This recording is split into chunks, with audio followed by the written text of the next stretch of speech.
வணக்கம் A to Z fun talkies நேயர்களே. இது ரோஹிணி நட்சத்திரத்தில் பிறந்தவர்களின் திசைகளும் குண நலன்களும் பற்றி பார்க்கலாம். ரிஷப ராசியில் வரக்கூடிய ரோஹிணி நட்சத்திரம் சந்திரனை அதிபதியாக கொண்ட நட்சத்திரம். இவர்கள் பெண் ஆசை மிக்கவர்களாகவும் இருக்கலாம். ஆடம்பரம் அழகில் நாட்டம் கொண்டவர்கள். ஜோதிடத்தில் குறிப்பிட்டுள்ள 27 நட்சத்திரங்களில் இது 4வது நட்சத்திரம், ரோஹிணி நட்சத்திரம். சந்திரனை நட்சத்திர அதிபதியாக கொண்ட ரோஹிணி ரிஷப ராசியில் உள்ளது. ரோஹிணியின் அமைப்பு பார்த்தோமானால், ரோஹிணி ஒரு ஆண் நட்சத்திரம். இது உடலின் முகத்தை ஆள்கிறது. அதாவது முகம், வாய், நாக்கு, கழுத்து பகுதிகளை ஒரு ஆளுமையாக கொண்ட நட்சத்திரம். இந்த நட்சத்திரத்தில் பிறந்த குழந்தை பெயர் ஓ, வா, வி, உ ஆகிய எழுத்துக்களை முதல் எழுத்துக்களாகவும், வா, வி என்ற எழுத்துக்களை தொடர் எழுத்துக்களாகவும் பயன்படுத்தலாம். இவர்களின் குணநலன்கள் பார்த்தோமேயானால், ரோஹிணி நட்சத்திரத்தில் பிறந்தவர்கள் தாய் மாமனுக்கு தோஷத்தை ஏற்படுத்துவார்கள் என்ன ஒரு பொதுவான கருத்து உண்டு. சந்திரனை அதிபதியாக கொண்ட நட்சத்திரமாகவும், ஆடம்பரம் அழகு தரக்கூடிய சுக்கிரன் ஆளும் நட்சத்திரம், சுக்கிரனாலும் ரிஷபத்தில் இருப்பதால் இவர்கள் கலைத்துறையில் சிறந்து விளங்குவார்கள். எந்த ஒரு கடினமான கலையையும் மிக எளிதாக கற்றுக்கொள்வார்கள். பெண் பிரியர்களாகவும் இருப்பார்கள். பொருள் மீது ஆசை அதிகமாக கொண்டவர்களாக இருப்பார்கள். மிகவும் இனிமையாக பேசி வேடிக்கையாக பழகும் தன்மையை கொண்டவராகவும் இருப்பார்கள். பகைவர்களை கூட நண்பர்களாக்கி கொள்ளும் ஆற்றல் இவர்களிடம் உள்ளது. நேர்மை நியாயத்துடன் வாழ நினைப்பார்கள். யாரையும் ஏமாற்றி வாழும் தன்மை குணம் இல்லாதவர்கள் இந்த ரோஹிணி நட்சத்திரம் ரிஷபராசியில் பிறந்தவர்கள். இவர்களின் திருமண வாழ்க்கை பார்த்தோமேயானால், நினைத்ததை நினைத்தபடி அடைய வேண்டும் என விரும்புவார்கள். அதாவது தான் என்ன செய்ய வேண்டும் என்று நினைக்கிறார்களோ அதை செய்தே முடித்து ஆக வேண்டும் என ஒரு விருப்பம் கொண்டவர்களாக இருப்பார்கள். அதனால் காதலிலும் தான் விரும்பியவரை விடாப்படியாக கடைசி வரை போராடியாவது திருமணம் செய்து கொள்ள வேண்டும் என்று நினைப்பவர்கள். தன் பிள்ளைகளுக்கு அதிக சுதந்திரம் கொடுத்து வளர்ப்பார்கள். சந்திரன் சுக்கிரன் சேர்க்கையால் சுகபோக வாழ்க்கையை விரும்பக்கூடியவர்களாகவும் இருப்பார்கள். சோம்பேறிகளாக இருக்க மாட்டார்கள். எந்த நேரமும் சுறுசுறுப்பாகவே இயங்கும் நட்சத்திரக்காரர்களாக இருப்பார்கள். இவர்களின் ஆரோக்கியம், ரோஹிணி நட்சத்திர அதிபதியான சந்திரன் ரிஷபராசியில் உச்சம் பெற்றவர். எனவே இந்த ராசியினருக்கு அடிக்கடி சளி, நீர் சம்பந்தப்பட்ட பாதிப்புகள் உண்டாகும். தொண்டை, மூக்கு, மூட்டுவலி, கண் போன்ற பாகங்களில் பாதிப்பு ஏற்பட வாய்ப்புள்ளது. முக்கியமாக பார்த்தோமேயானால், அஜீரண கோளாறுகள், கான்ஸ்டிபேஷன் என்று சொல்லக்கூடிய மலச்சிக்கல்கள் மற்றும் நரம்பு சம்பந்தப்பட்டமான பிரச்சனைகள் வரக்கூடும்.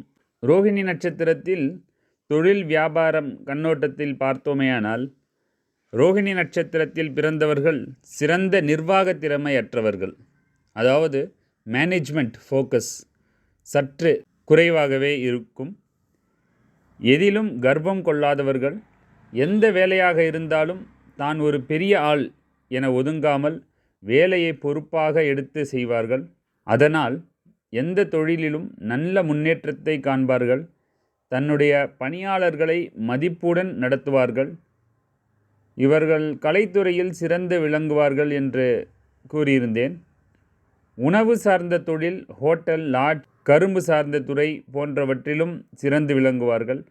அது சார்ந்த விற்பனை செய்து லாபத்தை குவிக்க வாய்ப்புகள் அதிகம் உள்ளது.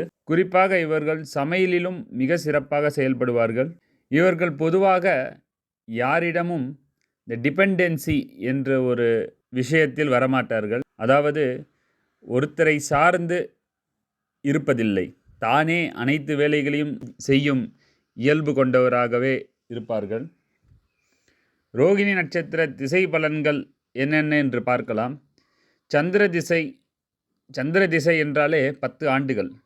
ரோகிணி நட்சத்திரத்தில் பிறந்தவர்கள் சந்திரன் அதிபதி என்பதால் முதல் 10 வருடங்கள் சந்திர திசை நடக்கும். இதனால் இவர்கள் நீர் சார்ந்த பாதிப்புகளை சந்திக்க வேண்டியிருக்கலாம். தாயின் ஆரோக்கியத்திலும் சில பிரச்சனைகள் உருவாகும். சளி தொடர்பான பிரச்சனைகள் அடிக்கடி ஏற்படும். அடுத்து செவ்வாய் திசை ஒரு 7 ஆண்டுகள் உள்ளது. இதில் இந்த காலத்தில் கல்வியில் சிறப்பாக விளங்குவார்கள். குடும்பம் தொடர்பாக எடுக்கும் முயற்சிகள் வெற்றியடையும். செவ்வாய் என்பதால் சற்று முன்கோபம் அதிகமாக இருக்கும். ஆனால் பாசத்தில் எந்த குறைவும் இருக்காது. எதிர்பாராத செலவுகள் அடிக்கடி ஏற்படும். அதன் பிறகு ராகு திசை 18 ஆண்டுகள் நடைபெறும். 3வது திசையாக வரக்கூடிய இந்த ராகு திசை காலத்தில் இவர்கள் அதிகம் போராட்டங்களை சந்திக்க வேண்டியிருக்கும். கல்வியிலும் புதிய வேலை கிடைப்பதிலும் கூடுதல் முயற்சி தேவைப்படும். குடும்பத்தில் நிம்மதியற்ற நிலை உண்டாகும். தேவையற்ற நட்பு பழக்க வழக்கங்களால் பிரச்சனைகள் உண்டாகலாம். கோபம் பிடிவாதத்தை கட்டுப்படுத்த வேண்டியதாக இருக்கும். அதன் பிறகு குரு தசை ஒரு 16 ஆண்டுகள் இருக்கும். இந்த நட்சத்திரத்தினருக்கு 4வது வரக்கூடிய குரு திசை 16 வருடங்கள் வாழ்வில் ஏற்றம் தரக்கூடியதாக இருக்கும். தன் வாழ்வில் முன்னேற்றம் சாதனை படைக்கவும், சமூகத்தில் மதிப்பு மரியாதை அதிகரிக்கும், நிதி நிலையில் முன்னேற்றம் ஏற்படும், நீங்கள் எடுக்கக்கூடிய முயற்சிகளில் வெற்றியும் கிடைக்கும்.